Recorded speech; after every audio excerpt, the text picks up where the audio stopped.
उसके बाद next level पे अगर हम बात करें, कुछ नेटवर्क का इश्यू है।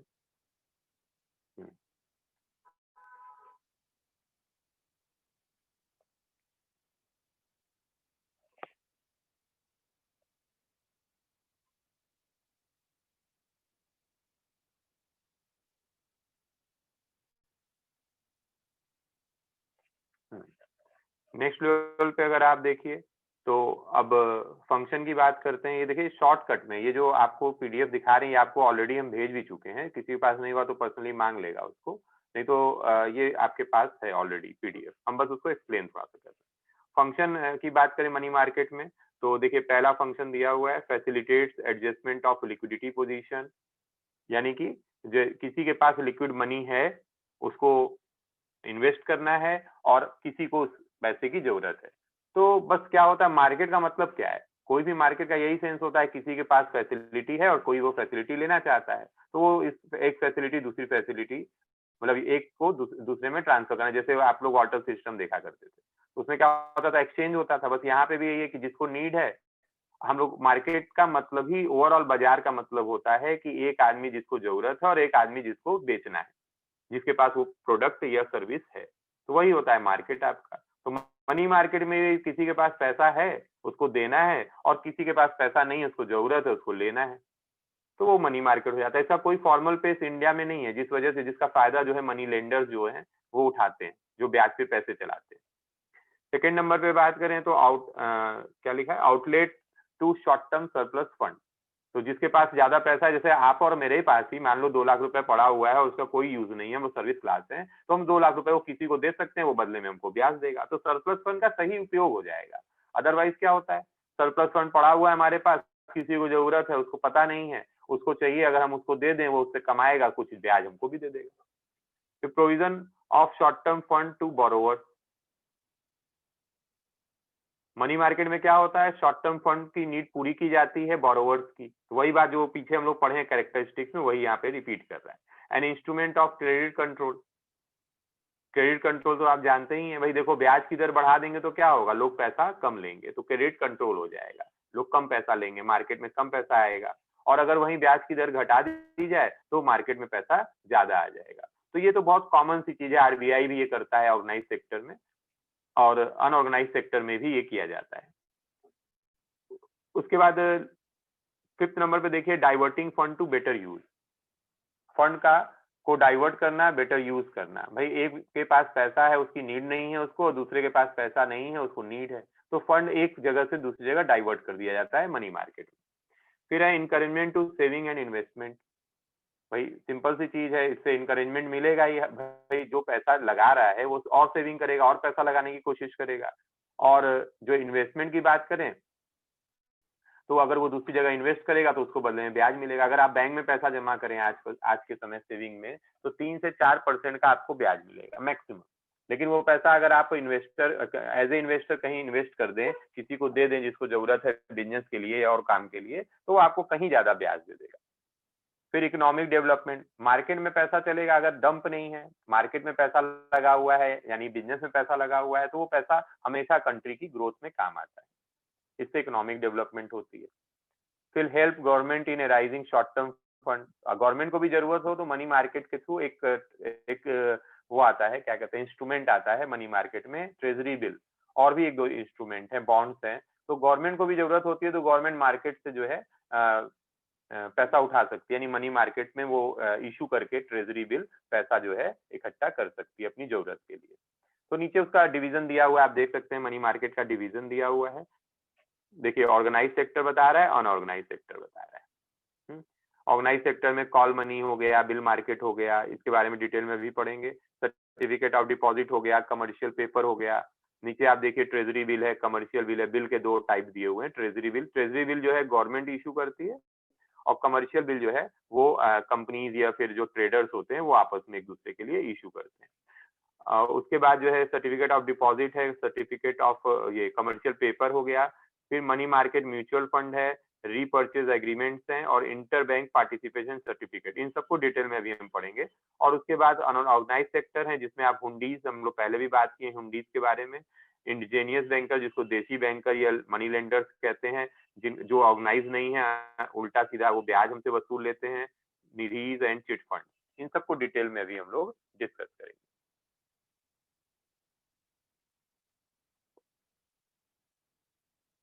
देखिए यहाँ पे जो है डिस्कस कर रहा है,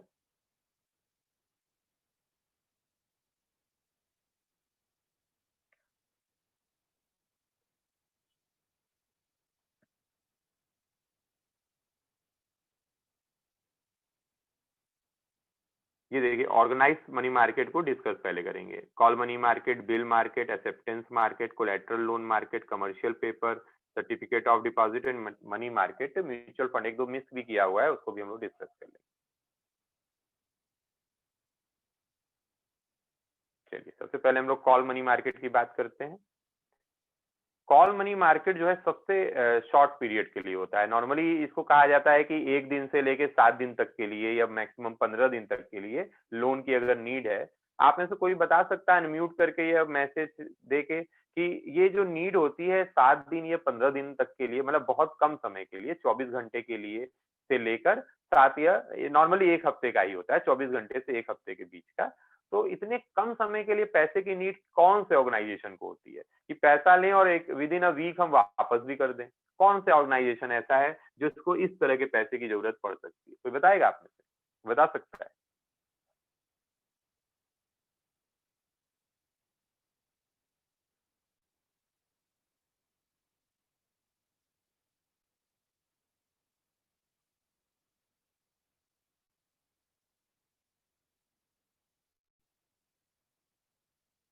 बैंक।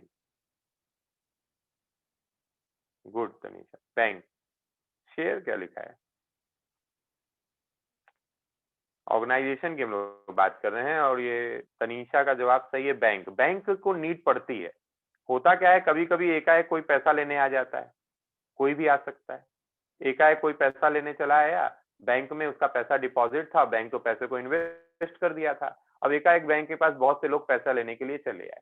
अब बैंक के पास पैसा नहीं है, बैंक नहीं देगा तो बैंक की रेपुटेशन खराब हो जाएगी। और प्लस रूल भी कहता है कि जब भी डिपॉजिटर आए पैसा लेने के लिए तो उसको पैसा दिया जाए। आप उसको मतलब 1 घंटे 2 घंटे के लिए रोक सकते हैं मैक्सिमम, उतने देर में आपको पैसे का अरेंजमेंट करना है कहीं से।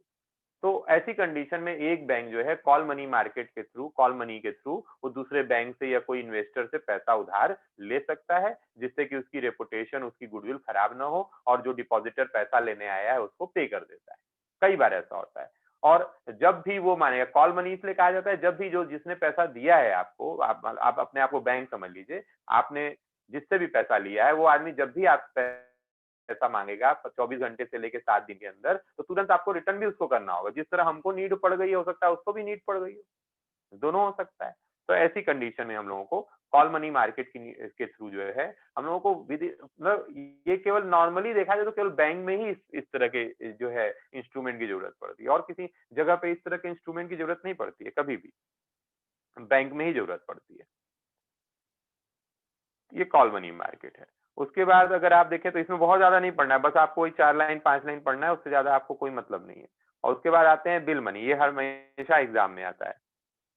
बिल मार्केट की तरफ आइए।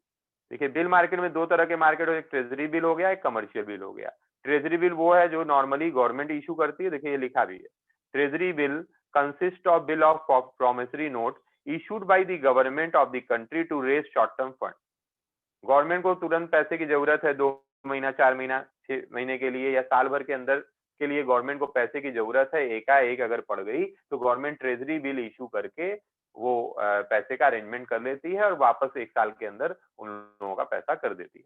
तो ट्रेजरी बिल एक बहुत अच्छा साधन है। नॉर्मली गवर्नमेंट ट्रेजरी बिल आम जनता को नहीं देती है, बड़ी बड़ी कंपनी को इशू कर देती है। बड़ी बड़ी कंपनी क्यों देगी गवर्नमेंट को पैसा? कुछ बदले में सर्टिफिकेट चाहिए ना, तो गवर्नमेंट जो है ट्रेजरी बिल इशू कर देती है उन लोगों को। कई तरह के गवर्नमेंट बीच बीच में निकालती है, 2 हफ्ते का ट्रेजरी बिल, 3 महीने का ट्रेजरी बिल, 1 साल का ट्रेजरी बिल, मतलब ओवरऑल जो है नॉर्मली 1 वीक से लेके 1 ईयर तक के बीच का जो है ट्रेजरी बिल होता है। उसपे डेट पड़ी रहती है कितने दिन में गवर्नमेंट वापस कर देगी और कितना बदले में ब्याज देगी उतने दिन का, ये सब दिया रहता है उसमें।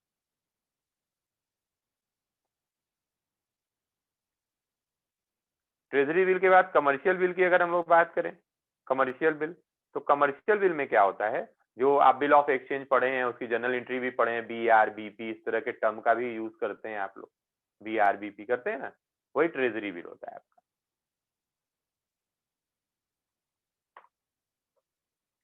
सॉरी, कमर्शियल बिल होता है वो आपका।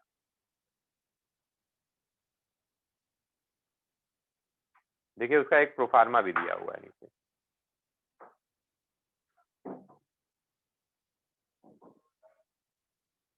ये प्रोफार्मा है कमर्शियल बिल का, जो बिल ऑफ एक्सचेंज के नाम से आप ऑलरेडी पढ़े हुए हैं। आप थर्ड ईयर के स्टूडेंट है तो श्योर है कि आप बिल ऑफ एक्सचेंज के बारे में जानते होंगे।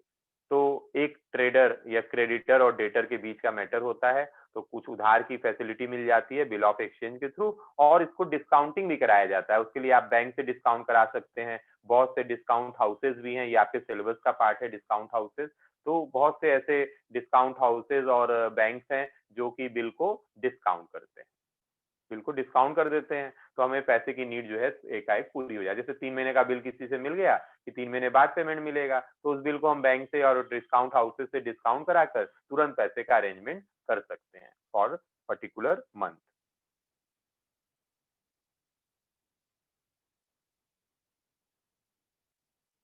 कमर्शियल बिल बहुत अच्छी चीज है, मतलब ओवरऑल देखा जाए तो इससे आसान कोई डॉक्यूमेंट नहीं होगा शॉर्ट टर्म मनी की नीड को पूरा करने के लिए, लेकिन ये केवल ट्रेडर्स के लिए ही इंपॉर्टेंट रोल प्ले करता है, मतलब बाकी लोगों के लिए नहीं। और बिल जो है बहुत बड़े अमाउंट का नहीं हो सकता, एक लिमिट होती है उसकी। फिर उसके बाद दूसरा नंबर फिर कमर्शियल पेपर का आ जाता है। कमर्शियल पेपर जो होते हैं वो बेटर होते हैं इससे, हम लोग पहले उसी को पढ़ते हैं। कमर्शियल पेपर देख लेते हैं यहाँ तुम लोगों के है कि नहीं, इसमें नहीं दिया हुआ है, इससे बता दे रहे। कमर्शियल पेपर जो होता है आपका वो नॉर्मली 25 लाख रुपीज के डिनोमिनेशन में होता है, यानी एक कमर्शियल पेपर 25 लाख रुपए का होता है। तो एक कंपनी जो है उसको शॉर्ट टर्म के लिए नॉर्मली 2 महीने 3 महीने के लिए 120 दिन तक का नॉर्मली होता है, वो 2-3 महीने या 4 महीना मैक्सिमम मान लीजिए का होता है वो, और कंपनी इशू कर देती है। 25 लाख का एक है, मान लो कंपनी को जरूरत है 2.5 करोड़ रुपए की, तो 10 कमर्शियल पेपर जो है वो इशू कर देगी। 25 लाख का एक होता है तो 10 हो गए 2.5 करोड़ रुपए के। वो कंपनी किसी दूसरी कंपनी को, बैंक्स को, कहीं भी उसको दे सकती है, वो प्राइवेटली अपना टॉक कर लेती है, मार्केट की तरह शेयर की तरह नहीं इशू कर देती है, डायरेक्ट किसी को दे देती है। कमर्शियल पेपर समझ लीजिए गारंटी होती है, 25 लाख का एक है, 10 हो गया 2.5 करोड़ रुपए का, दे दिया किसी को, 2.5 करोड़ मिल गया। अब वो पैसे का इस्तेमाल कर लेगी कंपनी, और जो 2-3 महीने बाद जो है कमर्शियल पेपर वापस ले लेगी पेमेंट करके। तो ये एक बहुत अच्छा साधन होता है कंपनीज में, बड़ी बड़ी कंपनीज में। और सबको ये अधिकार नहीं होता कि वो कमर्शियल पेपर इशू कर सकें, उसके लिए जैसे security and exchange board of India और इन लोगों की परमिशन लेनी पड़ती है।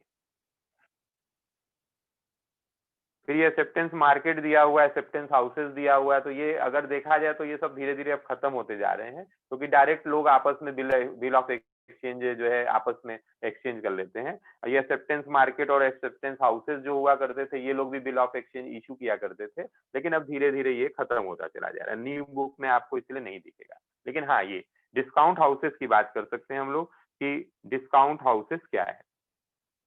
देखिए डिस्काउंट हाउसेज जैसे बैंक से बिल ऑफ एक्सचेंज नहीं आप वो करा पा रहे हैं, डिस्काउंट करा पा रहे हैं, तो गवर्नमेंट ने डिस्काउंट हाउसेस कुछ बना रखे हैं, आप वहां से करा सकते हैं। बड़े अमाउंट के जो होते हैं कुछ, भाई देखिए बैंक तभी डिस्काउंट करता है बिल को जब उसको गारंटी रहती है कि बिल का पेमेंट हो जाएगा। अगर कहीं भी बैंक को अगर ये लगेगा कि ये बिल ऑफ एक्सचेंज का पेमेंट नहीं होगा, डिसऑनर्ड हो सकता है बिल, तो बैंक जो है उसको डिस्काउंट नहीं करती है।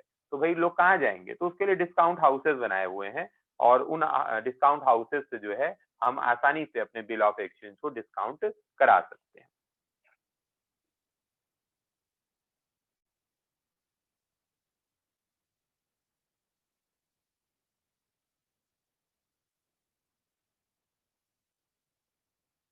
देखिए ये बहुत सबसे इम्पोर्टेंट पार्ट जो है ये है, ये जो नीचे देख रहे हैं आप लोग, कैरेक्टरिस्टिक्स और deficiencies of Indian money market. Indian money market की क्या कैरेक्टरिस्टिक्स है या क्या कमियां हैं। एक्चुअली में जितने कैरेक्टरिस्टिक्स है ना वो कमियों को ही शो करते हैं। अधिकतर कैरेक्टरिस्टिक्स जो इंडियन मनी मार्केट में है, यानी जो फीचर्स है इंडियन मनी मार्केट के, वो सब यही शो करते हैं कि इंडियन मनी मार्केट बहुत पीछे है और किसी को अगर जरूरत है पैसे की तो आसानी से मिलता नहीं है, जो सच बात है। देखिए ये उसके फीचर्स दिए हुए।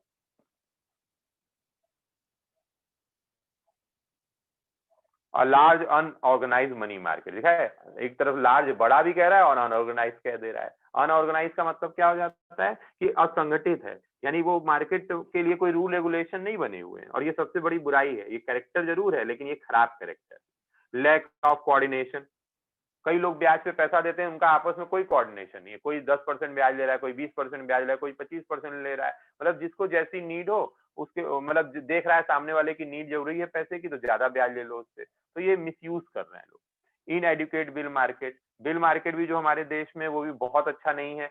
बैंक भी बहुत जल्दी बिल को डिस्काउंट नहीं कराता, और हर शहर में तो डिस्काउंट हाउसेस है नहीं, बड़े बड़े शहरों में जरूर मिल जाते हैं। तो इसलिए लोग बिल ऑफ एक्सचेंज में ज्यादा डील नहीं करते हैं, जहां पे जिसकी रेपुटेशन अच्छी होती है बस उसी से डील करते हैं। Absence of well organised banking system, भाई देखिए बैंकिंग सिस्टम तो अच्छा है हमारे देश में लेकिन वेल ऑर्गेनाइज नहीं है, क्योंकि आज भी हमारे बैंकिंग सिस्टम में है कि अगर हमको लोन चाहिए और हमारा सोर्स नहीं है तो बहुत मुश्किल हो जाती है लोन मिलने।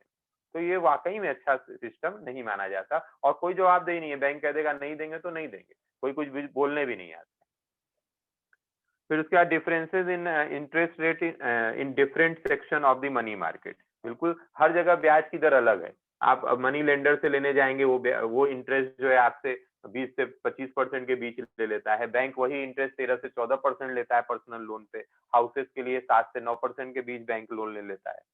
तो अलग अलग सेक्टर्स में देखेंगे, अलग अलग सेक्शन में सबका जो है ब्याज की दर एकदम अलग अलग तुमको मिलेगी। फिर different interest in different areas, areas की बात करेंगे, जैसे आप उधर जाइए मुंबई साइड और जगहों पे तो आपको वहाँ अलग जो है रेट मिलेगा। इधर इधर की साइड आइए, मतलब जहाँ पे बहुत ज्यादा फ्रिक्वेंटली बिजनेस होता है वहां पे रेट कम मिलेगा आपको, और जहाँ बहुत ज्यादा बिजनेस जो है नहीं होता और कम बिजनेस होता है, इनकम के सोर्सेज कम होते हैं, वहां पे इंटरेस्ट की रेट ज्यादा होगी, क्योंकि रिस्क जो है बैंक का ज्यादा होता है। जहां रिस्क कम होगा बैंक ब्याज की दर कम कर देगा, जहां रिस्क ज्यादा होगा बैंक ब्याज की दर बढ़ा देता है। फिर है shortage of fund in any in busy season. अब जहाँ पे भाई ज्यादा, जैसे दिवाली थी तो दिवाली के समय लोगों को ज्यादा पैसे की नीड होती है, तो वहां पे ब्याज की दर लोग बढ़ा देते हैं क्योंकि पैसे ज्यादा लोगों को जरूरत होते हैं। नो फॉरेन फंड, अब इंडिया में जो है डायरेक्ट बाहर से पैसा नहीं आता है, नॉर्मली नहीं आता है। हालांकि एफडीआई के थ्रू पैसा आने लगा है, लेकिन वो सब बहुत पढ़े लिखे और बहुत ऊंचे लेवल पे बात है। सामान्य जनता की बात करें तो कहाँ से ये फॉरेन से पैसा लेके आएगी, नहीं ला पाएगी। टू फ्यू इंस्ट्रूमेंट, अभी भी इंडिया में मनी मार्केट को लेके देखें तो है 8 से 10 इंस्ट्रूमेंट हैं, 8 से 10 पेपर्स हैं जिसके थ्रू हम फंड रेज कर सकते हैं, लेकिन वो बहुत कम है। अगर डेवलप कंट्री की तरफ जाए तो 40 से 50 इंस्ट्रूमेंट कम से कम होते हैं मनी मार्केट में फंड रेज करने के लिए, इंडिया में बहुत कम। फिर इनएडुकेट सेकेंडरी मार्केट है, यानी सेकेंडरी मार्केट का मतलब होता है कि जैसे हमने किसी से लिया और फिर हम किसी को बेच दें, तो वो सेकेंडरी मार्केट होता है। वो मनी मार्केट के सेंस में ऐसा मनी मार्केट हमारे यहाँ बहुत रेयर देखने को मिलेगा, है ही नहीं। लेकिन शेयर में है, शेयर में आपने क्या है, कैपिटल मार्केट की बात करें, कैपिटल मार्केट में आप कंपनी से शेयर खरीदे और किसी अदर को आप बेच सकते हैं with the help of stock exchange. With the help of stock exchange आप आराम से किसी अदर पर्सन को बेच सकते हैं, लेकिन मनी मार्केट में ऐसा नहीं मिलेगा। ये बहुत इंपॉर्टेंट है, इसको 10 पॉइंट आप नोट कर लीजिएगा। अगर आपके पास नहीं होगा तो आप व्हाट्सएप पे मैसेज कर दीजिए, हम आपको फिर से भेज देंगे। ऐसे हमने आपको भेजा हुआ है ये पीडीएफ। बस आज के लिए इतना ही है, अगर कोई क्वेरी है तो आप क्वेरी कर लीजिए, अनम्यूट कीजिए और क्वेरी कर लीजिए।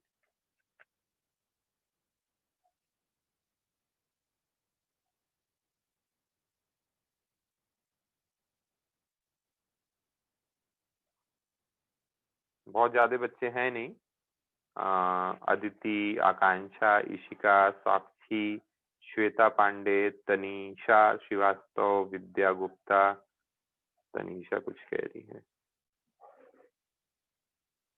अच्छा अनम्यूट नहीं हो तुम लोग, एक